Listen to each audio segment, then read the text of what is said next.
Hello there and welcome to today's third and final video. If you're unsure about the other two, we have already built the Venator wing. The instructions are up in video format on this channel, and members also got a look at a micro Eater starfighter which looks really cool on display. I'll show that off in just a second, but both of those videos will be on the end screen. Before we start today's video, I just want to let you know about our brand new merch. There is a shirt running for a limited time until the end of February. You can check all of the information out on the product shelf below this video.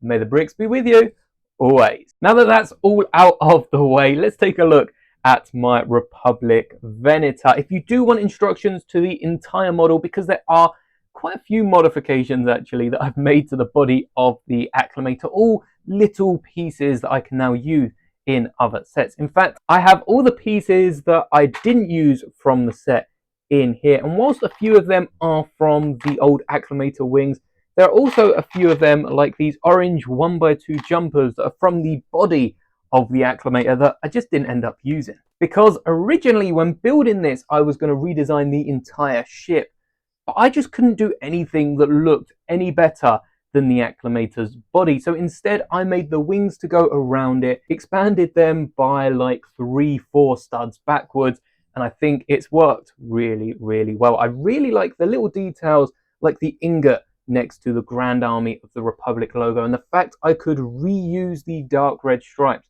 on the back of the ship. For now, I'm just going to take off Anakin and Kenobi's Eater from Revenge of the Sith and draw your attention to the display stand. It's slightly changed from the original model. I've taken the little grill elements that we see on sets like the dioramas, and I'm probably going to have to add them to my helmet displays. But I've moved them to the front because I really like the style of that, and completely got rid of the plaque because the Acclamator plaque really doesn't work with this set. But personally, I'm not a fan of plaques, be it UCS sets. I guess I don't have any yet, so we'll see about that.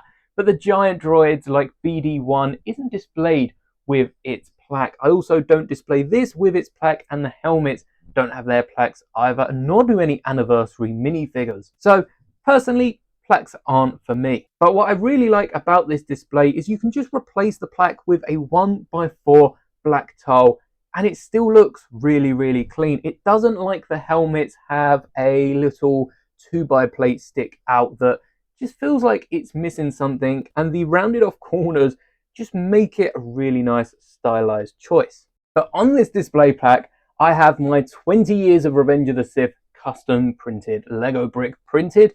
It's a decal. We've not got that far yet. And I've also got my custom Yularen minifigure. I never got the UCS Venator, still haven't. I believe it's still on shelves.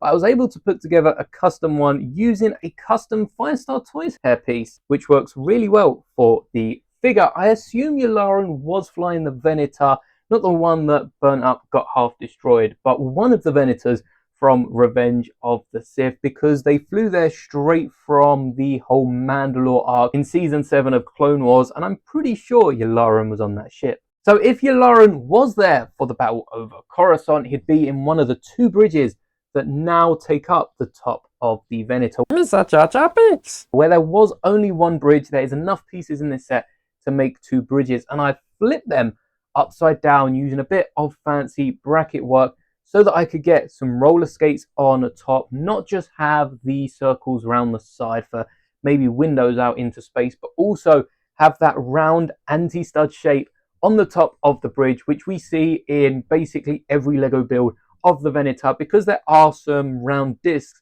on top of the 2 bridges. So I'm really happy with how that's come along. And on top of the one already window at the bottom of the slope, we also have a little 2x2 gap, which gives the illusion of more windows going along the side of the bridge, because there are a load of windows there and they're quite obvious when you're looking at a model of this Venator.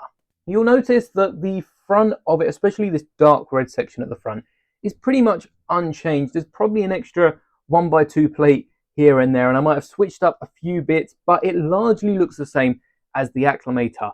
But the underside could be a little more different, but it is very different from the original set. Specifically, it's been extended 2 studs further out to give more of a boat. It almost looked like the Lego helicarrier or just a general helicarrier in real life, because I've built out this bottom bit because that is where all the ships are collected underneath these hangar doors that open at the front. So I think that looks a lot better than the sleeker design of the Acclamator, where for the Acclamator the clones load in the side, and I'm not exactly sure how ships would depart. Probably a similar way. By changing up this underbelly of the ship and messing around with the bridge, it's given me nearly all the parts needed to build the wings just using pieces from the set. That's right, this is an alternate build. I didn't need 2 sets, I didn't need any more pieces than the original model. Not even the spare pieces were used in this, and the turrets along the wing were made possible by taking those asymmetrical roller skates off the engines just at the back, which are mostly covered because of the wings being extended by those 3/4 studs. And I think it works really, really well for the Venator. Even though the Venator should have a few more engines on the back, it is quite a larger ship and could definitely benefit from another one of at least the larger engines.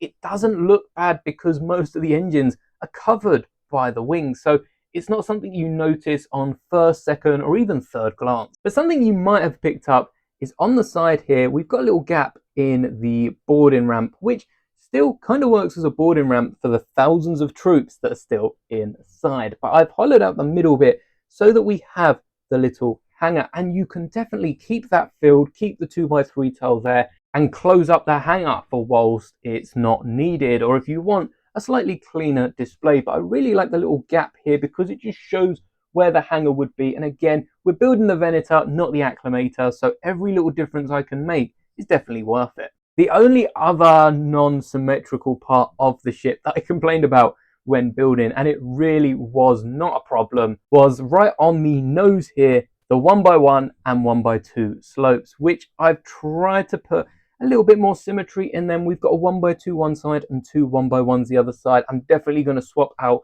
the 2 1x1s for another 1x2, which actually can be done using the 1x2 that's hidden just on these ramps here. So they're both coming off, and this model is going to be as symmetrical as I can have it. But as well as this, tomorrow I'll be going live on the channel building the invisible hand, which I'm still yet to finish parting out, so I should probably make that a priority after recording this video. I think together they're going to look really, really cool. Revenge of the Sith's anniversary. I know the invisible hand was used elsewhere as well, but having a Republic ship and a Separatist ship on display, it's just made to be. If you want to see any other midi-scale ships built here on the channel, let me know which ones down in the comments, and be sure to drop a like on this video if you do enjoy this style of ships, because they're not for everyone. And I definitely think including a minifigure, maybe even the UCS Yularen in a Venator midi-sized build would be a cool way of not only getting a bigger audience into these display sets, but also by re-releasing the UCS minifigures later on,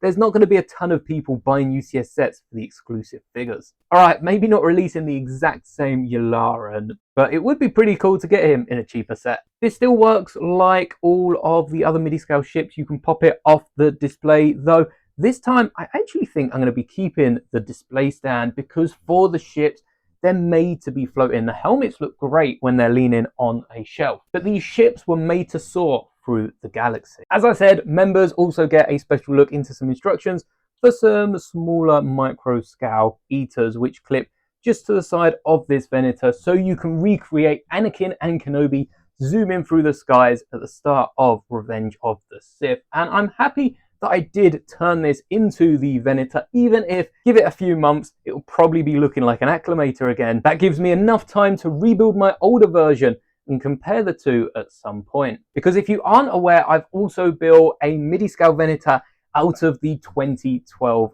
playset, which was probably over a year ago at this point. But I'll leave a link to that in the description. On the end screen, you'll have the instructions for the wing.